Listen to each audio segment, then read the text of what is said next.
Y la verdad es que hace falta no solamente información, sino orientación. Es decir, que la población conozca la información, pero a partir de ello sepa qué hacer. Estamos hoy con Manuel Vilches, especialista de INGEMET, que es el Instituto Geológico Minero y Metalúrgico adscrito además al Ministerio de Energía y Minas, que tiene información muy importante. Entre algunas que podemos resumir, se ha identificado hasta 2.000 zonas vulnerables ante las lluvias a nivel nacional. ¿Cómo está, señor Vilches? Muy buenos días. Buenos días. Gracias por acompañarnos. Arranquemos con la situación que nos acaba de relatar Stephanie Medina desde Piura, esta alerta que ya debería levantar, imaginamos, el COEN. Es decir, una vez que se cuenta con información, hay una operación y una ejecución que tienen que llevar a cabo las autoridades. Claro, ahí en Piura se tienen los registros de caudales. Si Senami ha previsto de que entre las 9 de la mañana va a superar estos caudales que puede discurrir por por el río Piura, y se pueden producir desbordes a raíz de los últimos caudales que vinieron en el 2017, que fueron algo de 3.400 y un poquito más metros cúbicos. Bueno, ya la gente debe prever, debe salir de la zona, por lo menos quienes están cerca de las riberas, ¿no? Deberían evacuar, incluso si es que no tienen una comunicación directa con las autoridades, porque puede que se caiga el servicio de los celulares, que no puedan acceder a una televisión o una radio. Con esa información ya deberían tomar una previsión. Claro, justamente eso va también por lo que recomienda INDECI, ¿no? Tener también tu mochila de emergencia, en esto tener una radio, una radio a pilas para que siempre estés informado de todo, ¿no? Ya no depender netamente del celular, ¿no? Bueno, y esta gente debería ya ponerse a buen recaudo, ¿no? No esperar la última hora, ¿no? Se tiene un antecedente del 2017 reciente, hace un par de años, y bueno, y la zona inundada podría ser la misma, ¿no? Que ya ha sido delimitada, sí, ¿no? Más vulnerable, porque esta identificación de 2.000 zonas vulnerables a nivel nacional, ¿cómo se concentra, por ejemplo, en Piura? A nivel de zonas críticas le denominamos nosotros. Bueno, en Piura tenemos en la zona efectivamente a lo largo del cauce del río Piura, netamente en la ciudad, también a lo largo de la zona de Morropón y toda esta zona que es encauzada prácticamente con muros de tierra, y los cuales ante la subida del caudal produce la erosión. ¿Por qué? Porque solamente es arena, material fino lo que está encauzando, no compactado, ¿no? En esa zona no hay muchas rocas, por eso es que no se puede hacer mucho enrocado, y el enrocado sería costoso. Por eso es que se recomienda siempre en las zonas que han sido ya identificadas a lo largo de este dique o estos muros de encauzamiento, colocar sacos de arena o efectivamente tratar de poner enrocados, ¿no? Y de estas zonas vulnerables o críticas, ¿cuántas están siendo habitadas actualmente? En realidad sería un buen porcentaje, el 90%. Una zona crítica no solamente incluye población, sino también una obra de infraestructura importante, como puede ser una central hidroeléctrica, una carretera, ¿no? ¿Sí? Pero también siempre hay población y siempre hay gente expuesta. Se lo pregunto además porque ocurre desde que estamos haciendo esta cobertura que hay muchísimas, centenares de familias que están instaladas en quebradas. Y casi que lo dicen con sorpresa, ¿no? Yo estoy instalada aquí desde hace 35 años y no esperaba que esto vaya a ocurrir, y ahora solicito que las autoridades nos ayuden. Pero lo cierto es que estar instalado en una quebrada es sumamente peligroso, porque quiere decir que en algún momento efectivamente se va a dar un tipo de incidencia como esta. Bueno, es cierto, nosotros no tenemos memoria geológica, eso es lo que pasa, el común de los pobladores, ¿no? Pero nosotros como geólogos, ahora en mi caso, sabemos, ¿no? y podemos identificar zonas que han sido antiguos cauces de río, o son producto, o el material donde se han asentado las viviendas son material producto de la actividad de un río que en algún momento estuvo por ahí, ¿no? En que hay sitios donde de repente no se ha activado, como tú dices, hace 35 años, pero últimamente la recurrencia, no frecuencia, sino la recurrencia, el periodo en que demoraba en llegar una u otra crecida o que pase un flujo por una quebrada, un huaico, en otras palabras, era de 10, 15, 19 años, duró entre el 97 hasta el 2015, más o menos, hasta el 2017. Pero ahora no, ahora se está estrechando esos periodos. Por ejemplo, tenemos en Chosica. En Chosica lo tenemos el evento 83-84, el 87, el 97-98, de ahí al 2012, 2015, 2017 y bueno, actualmente, ¿no? Y esto mismo, que relativamente cada año pasa, pero en menores dimensiones, ¿no? Se puede realmente ir contra la naturaleza, hacer una construcción que tendría realmente o es reubicación o es una construcción completamente nueva, es decir, botar esas casas y hacer una construcción previendo que esa quebrada en algún momento se pueda activar. Lo recomendable y lo que nosotros recomendamos es siempre trabajar en lo que es el reasentamiento, ¿no? Reasentamiento paulatino. ¿Por qué? Porque no hay garantía de que una quebrada se produzca una lluvia excepcional, como le denominamos nosotros, y que haya una carga que supere la capacidad que puede tener el cauce de una quebrada, ¿no?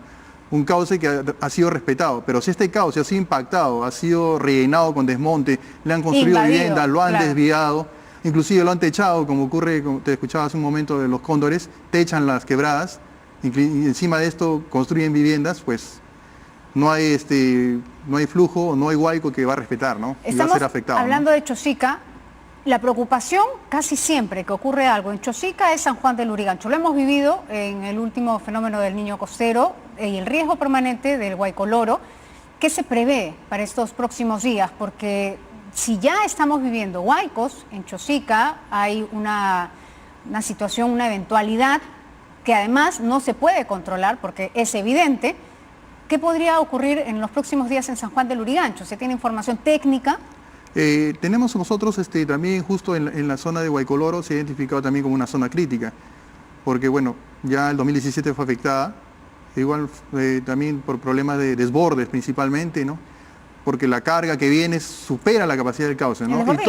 Y la falta de trabajo también de rehabilitación de los sectores de limpieza y de encauzamiento, ¿no? ¿Por qué? Porque nosotros sabemos que el río pasa por ahí y sabemos, los ríos no son estacionarios, los ríos se mueven tanto a su derecha o a su izquierda, pueden cambiar su cauce, pero nosotros con los trabajos, la ingeniería quiere que a través de los trabajos de canalización, llevarlos por una determinada dirección, ¿no? En San Juan de Lurigancho tenemos, por ejemplo, que ahora en los últimos años se ha poblado la parte de Jicamarca, ¿no? Tenemos antecedentes de imágenes satelitales. Jicamarca es ya una zona vulnerable. Sí, ¿por qué? Porque tenemos antecedentes, bueno, podemos ver a través de las imágenes satelitales de hace 10 años de alta resolución que todas esas zonas son depósitos de huaicos, ¿no? Y sobre esto se han construido viviendas, ¿no? Han sido afectados también en el 2015, si no me falla la memoria, y una vez que han sido afectados se vuelve a rehabilitar la zona y la gente vuelve a vivir, ¿no? Pero se tiene grandes depósitos. Quizás los huaicos que han habido ahí no han sido, o los que han visto la población que está sentada ahí no han sido lo suficientemente grandes como lo han sido los huaicos que acumularon esos materiales que están en esa zona de Jicamarca, ¿no? ¿Qué se puede hacer ahí? Es decir, una vez, yo le preguntaba esto además antes de entrar a cámaras, ¿no? La información se tiene, ahora hay que ejecutar obras con ese tipo de información, porque no podemos esperar entonces a lamentarnos y decir, bueno, sí nos alertaron, pero qué pena no hicimos nada. Claro, el trabajo es arduo, no se acaba, se está trabajando. Asumo que las municipalidades trabajan, ¿por qué? Porque los alcaldes son los jefes o el que preside la defensa civil de cada región. Pero ¿hay un presupuesto para prevención? Existe lo que se llama el presupuesto 0068, que es un programa presupuestal donde se tiene que ver todo lo que es gestión de riesgos, ¿no? Para horas de gestión de riesgos. ¿Y está condicionado a algo en el sentido que por qué muchas de las autoridades no emplean ese presupuesto de prevención? Es igual que, por ejemplo, las instituciones públicas también participamos en este tipo de presupuestos para hacer los trabajos. Tienes que presentar un proyecto, ¿no? Y tienes que tener los municipios tienen que tener los profesionales que puedan realizar estos proyectos para que puedan obtener los fondos. Bueno, ojo con esto, es bien importante porque aquellas autoridades que dicen yo no recibí un presupuesto para prevención, se tardaron, el Ejecutivo no atiende esta demanda que nosotros estamos exigiendo, tiene una relación directa con la presentación de un proyecto. Es decir, si tú no presentas un proyecto que además esté perfectamente bien estudiado y justificado, no hay una disposición de ese dinero. Entonces a esas autoridades hay que señalarlas como ineficientes, porque no hicieron ningún estudio técnico con respecto al impacto que podía tener ese proyecto. Sí, tiene que estar relacionado también con la gente que se queda después de cada cambio de autoridad que dura 4 años, ¿no? Que siempre tiene que haber una capacitación constante y los profesionales que se dedican a este tema de la gestión de riesgo de repente deberían de estar o permanecer más tiempo en los municipios, ¿no? Voy a volver a la pregunta. ¿Hay algún tipo de alerta para San Juan del Lurigancho en los próximos días o semanas que ustedes hayan podido identificar? Nosotros tenemos los depósitos. Más que lanzar alertas, sí, siempre tratamos de llamar la atención de que la gente vive en zona donde ha habido antiguos eventos, ¿no? Pero eso depende de las precipitaciones, ¿no? No para te sabría ponerlo decir, un buen cristiano, por ahí por donde pasó un huaico hace 10 o 15 años, es muy probable que vuelva a pasar el Huayco si es que ocurre el día de hoy. Exacto, si se dan las condiciones, en este caso una lluvia fuerte, lógicamente, ¿no? La probabilidad es casi del 100%, ¿no? Que va a volver a bajar, ¿no? Porque el material está también disponible, ¿no? Bueno, según información oficial también se han identificado 266 zonas críticas en épocas de lluvia solo en Lima metropolitana. Sí, justamente esto lo hemos puesto nosotros en nuestro portal de Ingemet, a través de una herramienta que se llama Perú en Alerta, donde se pueden ver todas estas zonas críticas, pero como te decía también, estas zonas críticas son una priorización, vamos a denominarla así, de las 30.000 eventos que han sido identificados en el Inventario Nacional de Peligros Geológicos que tenemos, que hemos realizado, que es un trabajo que se viene haciendo desde el año 2000. Y bueno, en Lima, cierto, son 200 y tantos, ¿por qué? Porque se tiene mayores elementos expuestos. ¿A qué digo? ¿A qué me refiero? A lo que es población, viviendas, mayor carreteras. densidad poblacional. Exacto. Todas las laderas que rodean Lima han sido ocupadas. Y no solamente hablamos de Huayco, sino también por derrumbes, que pueden ser detonados por lluvias o por sismos. Hay que tener en cuenta eso también, ¿no? No se registran en nuestra capital, por lo menos los limeños no estamos muy pendientes de este tipo de eventualidades, a excepción de lo que ocurrió hace 2 años, que sí fue para todos una situación muy crítica, pero no estamos muy expuestos a una situación de desborde o de lluvias intensas, porque no se registra en Lima una lluvia intensa. Hay una especie de garúa, ¿no? Claro, por ejemplo, Lima no está preparado, no tiene drenajes para una lluvia intensa, ¿no? Por ejemplo, ¿no? Se podrían producir anegamientos, pero de origen pluvial. Y si se producen desbordes o se producirían desbordes, como ocurrió en el año 2017 y en el 83, en el río Rímac, en el 83, sí. En el río Rímac sería la consecuencia de lluvias en la cuenca alta, ¿no? Cuenca alta media, ¿no? Que es donde carga la mayor cantidad de agua, y en la cuenca baja del Rímac es donde se producen los desbordes, ¿no? Quisiéramos revisar, me parece que tenemos un mapa precisamente de las zonas más críticas o de mayor vulnerabilidad en nuestro país. Se han identificado 2.000, por lo menos. El porcentaje de nuestro territorio, ¿cuál es con respecto a estas 2.000 zonas vulnerables? ¿Estamos hablando de un cuarto de nuestra población o de nuestro territorio? ¿Se puede más o menos hacer un porcentaje de ello? En cuanto a población expuesta, difícil, ¿no? Difícil, porque había que actualizarlo con lo que es los últimos datos del censo, ¿no?